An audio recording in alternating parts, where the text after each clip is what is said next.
Hello everyone. DEd की इस video lecture series में आप सबका स्वागत है। आज का हमारा टॉपिक है नेचुरलिस्टिक ऑब्जर्वेशन, स्वाभाविक निरीक्षण। आपके पीवाईक्यू में 2023 में 8 मार्क्स में पूछा हुआ है कि what is naturalistic observation. Discuss the limitation of naturalistic observation. स्वाभाविक निरीक्षण क्या है, स्वाभाविक निरीक्षण की सीमाओं पर चर्चा कीजिए। ठीक है। और आपके 2 मार्क्स में वेरी शॉर्ट क्वेश्चंस में पूछा हुआ है व्हाट इज ऑब्जर्वेशन। चलिए शुरू करते हैं।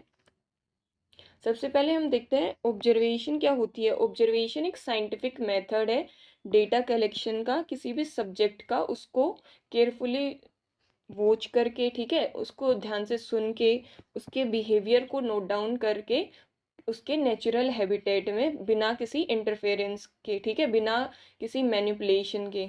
ओके।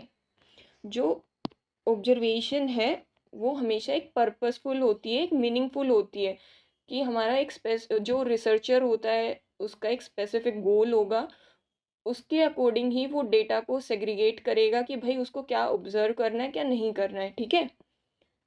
सो ऑब्जर्वेशन हमेशा पर्पसफुल होगी। ओके। और जो ऑब्जर्वेशन मेथड है डेटा कलेक्शन के लिए वो मोस्टली साइकोलॉजी में यूज़ किया जाता है, एजुकेशन में यूज़ किया जाता है, और जो सोशल साइंस डिसिप्लिन है ना उनमें यूज़ किया जाता है। ठीक है।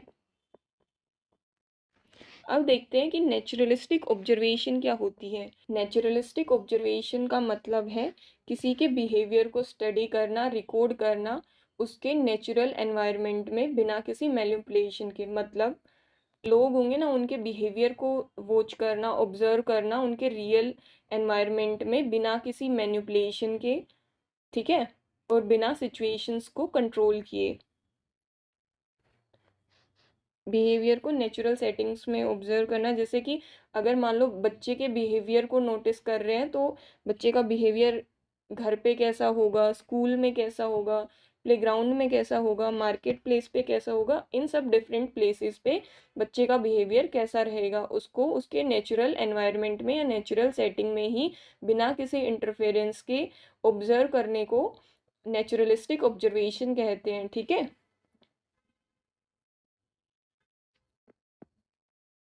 अब देख लेते हैं कौन कौन से इंपॉर्टेंट फैक्ट्स हैं नेचुरल ऑब्जर्वेशन को जिनको माइंड में रखना चाहिए।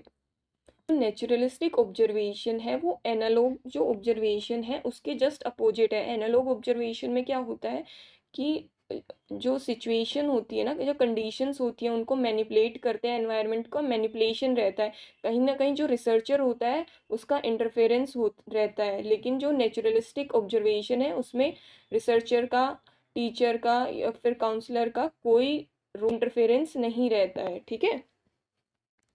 इसको 3 स्टेजेस में किया जाता है। पहला स्टेज है डिस्क्रिप्शन, दूसरा है प्रिडिक्शन और एक्सप्लेनेशन।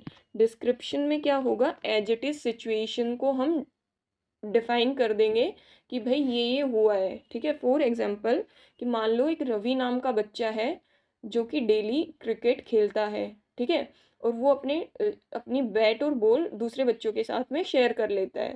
ठीक है। प्रिडिक्शन का मतलब होता है कि हम जो रिसर्चर है वो या फिर जो टीचर है वो गैस करेगा कि जैसे रवि अपने बैट और बॉल को दूसरों के साथ शेयर कर लेता है ऐसे ही अपनी वो फुटबॉल को भी दूसरे बच्चों के साथ में शेयर कर लेगा। ठीक है। एक्सप्लेनेशन में क्या होगा कि जो रिसर्चर है वो रीज़न फाइंड करने की कोशिश करेगा कि ऐसा क्यों कर रहा है रवि। ठीक है। तो सपोज कर लेगा कि भाई रवि फ्रेंडली है इसलिए वो अपनी टॉयज को दूसरों के साथ में शेयर कर लेता है। ठीक है।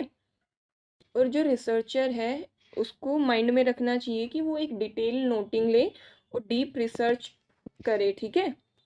हाई इकोलॉजिकल वैलिडिटी, इसका मतलब ये है कि जो रिसर्चर है वो उसके नेचुरल और रियल एनवायरनमेंट में ही करे, उसमें कोई मैनिपुलेशन ना करे। ठीक है। तो जो मल्टीपल ऑब्जर्वर्स है ना वो उस चीज़ को वैलिडेट करे कि इस रिसर्चर ने जो ऑब्जर्व किया है वही रिजल्ट दूसरे ऑब्जर्वर से भी आ रहा है, ठीक है। नेक्स्ट है when to collect data, data कब कलेक्ट करना चाहिए, इसके लिए सैम्पलिंग मेथड यूज़ किया जाता है। सैम्पलिंग मेथड, सबसे पहले देखते हैं सैम्पलिंग मेथड होता क्या है। मतलब है कि भाई एक स्मॉल ग्रुप ऑफ पीपल को हम सेलेक्ट करेंगे जो कि हमें पूरे होल पॉपुलेशन या होल ग्रुप की इंफॉर्मेशन दे, ठीक है। Selecting small group of people which provide information about the whole population।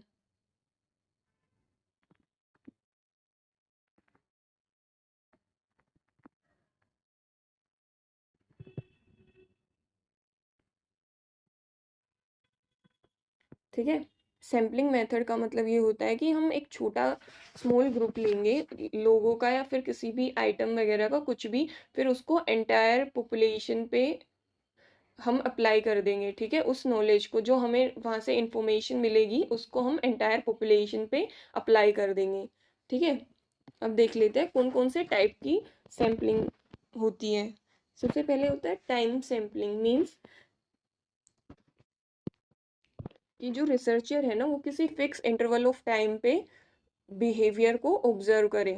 For example, जैसे जो टीचर है ना वो बच्चे के बिहेवियर मान लो कि मॉर्निंग असेंबली में ही डेली ऑब्जर्व करता हो, ठीक है।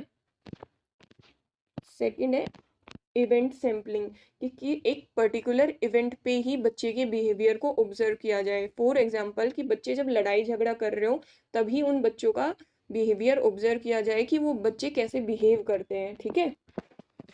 थर्ड है सिचुएशनल सैम्पलिंग, इसका मतलब ये है कि किसी पर्टिकुलर बच्चे को ऑब्जर्व करना डिफरेंट सिचुएशंस में। फॉर एग्जांपल उसको प्लेग्राउंड में, क्लास में, ठीक है, या फिर कंप्यूटर रूम में, डिफरेंट प्लेसेस पे बच्चे के बच्चे के बिहेवियर को ऑब्जर्व करना। नेक्स्ट देखते हैं कि कंटेक्स्ट ऑफ ऑब्जर्वेशन, कि भाई किन किन संदर्भ में बच्चे को ऑब्जर्व किया जा सकता है, ठीक है। एक तो मल्टीपल कंटेक्स्ट हो सकता है या फिर सिंगल कंटेक्स्ट। मल्टीपल कंटेक्स्ट का मतलब होता है कि बच्चे को डिफरेंट सेटिंग्स में ऑब्जर्व करना। फॉर एग्जांपल घर पे, प्लेग्राउंड में, क्लासरूम में, ठीक है। सिंगल कंटेक्स्ट का मतलब होता है स्पेसिफिक सेटिंग में। फॉर एग्जांपल बच्चे को क्लासरूम में ऑब्जर्व करना कि बच्चा मिसबिहेव कर रहा है या डिसिप्लिन में है कि नहीं है, ठीक है। How to avoid reactivity when subject change behaviour due to observation. बहुत बार ऐसा होता है ना कि जो सब्जेक्ट है हमारा उसको पता चल जाता है कि हमें ऑब्जर्व किया जा रहा है तो वो अपना बिहेवियर चेंज कर लेता है, ठीक है। फॉर एग्जाम्पल जैसे कि बहुत शरारती बच्चा भी साइलेंट बैठ जाएगा जब उसे पता चलेगा कि उसे टीचर ऑब्जर्व कर रहा है। तो इन सब चीज़ों से कैसे बचा जाए। सबसे पहले सब्जेक्ट को ये पता लगने ही नहीं देना चाहिए कि उसे ऑब्जर्व किया जा रहा है, ठीक है। और जो सब्जेक्ट होगा या जो बच्चा होगा उसको ट्रू पर्पस नहीं बताना चाहिए कि भाई किस लिए तुम्हें ऑब्जर्व किया जा रहा है, ठीक है। और ना ही उनको एक प्रॉपर हिंट देना चाहिए कि तुम्हें कैसे बिहेव करना चाहिए, आइडियली तुम्हें कैसे बिहेव करना चाहिए, ठीक है। डेटा कलेक्शन के कौन कौन से मेथड्स होते हैं। फर्स्ट है नैरेटिव रिकॉर्डिंग और दूसरा है वीडियो और ऑडियो रिकॉर्डिंग।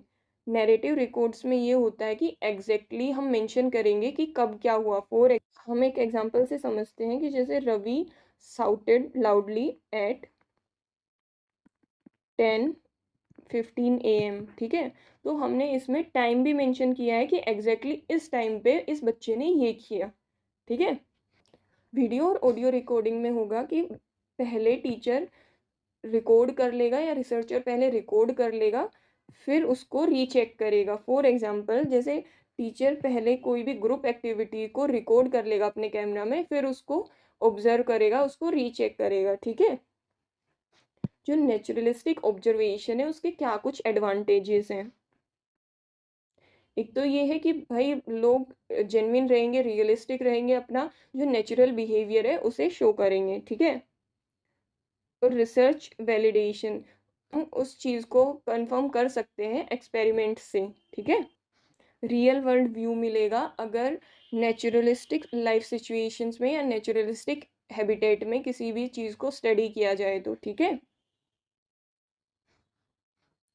कोई भी ऐसे जो डिफ़िकल्ट टॉपिक्स हैं या अनएथिकल टॉपिक्स हैं उनको भी स्टडी किया जा सकता है नेचुरलिस्टिक ऑब्जर्वेशन से, क्योंकि इसमें रिसर्चर का इंटरफेरेंस नील होता है, बिल्कुल ज़ीरो होता है। ठीक है, इसके क्या कुछ डिसएडवांटेजेस हैं वो देख लेते हैं। साइड इन्फ्लुएंस होंगे ना, वो बच्चे के या फिर जो भी सब्जेक्ट होंगे उनके बिहेवियर को इन्फ्लुएंस कर सकती है। फॉर एग्जांपल, जैसे बारिश में बहुत सारे बच्चों का खेलने का मन नहीं होगा, उन कहीं ना कहीं उनके जो प्लेइंग बिहेवियर है उसको अफेक्ट करेगी। ठीक है, डिफरेंस ऑफ ओपिनियन, जो डिफरेंट ऑब्जर्वर होगा या रिसर्चर होगा उनके ओपिनियन वेरी कर सकते हैं, सब्जेक्टिव होते हैं। ठीक है, मान लो एक टीचर को कोई भी बच्चा शाय लग सकता है, उसको ऐसे लग सकता है कि ये शर्मीला है, इंट्रोवर्ट है, लेकिन दूसरे टीचर को वो मे बी डिसिप्लिन्ड, ये बच्चा आज्ञाकारी है। ठीक है, और अगर सब्जेक्ट को पता चल जाए कि उसको कोई ऑब्जर्व कर रहा है तो मे बी वो अपने नेचुरल जो सिचुएशंस हैं उनमें ना रहे, रियल ना रहे, वो अपनी जो बिहेवियर है उसको मैनिपुलेट खुद ही कर ले। ठीक है, ये एक टाइम कंज्यूमिंग प्रोसेस है, इसमें बच्चे को बहुत महीनों तक ऑब्जर्व करना पड़ता है। ठीक है, किसी भी बच्चे का या किसी भी सब्जेक्ट का जो बिहेवियर के पीछे का कारण है उसको पता लगाना बहुत ही डिफिकल्ट है कि किस वजह से इसने ये स्टेप लिया या ऐसे बिहेव किया। और जो सब्जेक्ट है वो रिसर्चर की एक्सपेक्टेशंस के अकॉर्डिंग भी बिहेव कर सकता है। ठीक है, और ये कहीं ना कहीं एक एथिकल इश्यू है, क्योंकि बिना किसी की परमिशन के, बिना उसकी किसी की कंसेंट से हम उसको ऑब्जर्व करें, रिसर्चर उसको ऑब्जर्व कर रहा है, तो उसकी प्राइवेसी कहीं ना कहीं हैम्पर हो रही है। ठीक है, thanks for watching the video. अगर कुछ समझ नहीं आया हो तो कमेंट करके बताइए, share with your friends and subscribe the channel.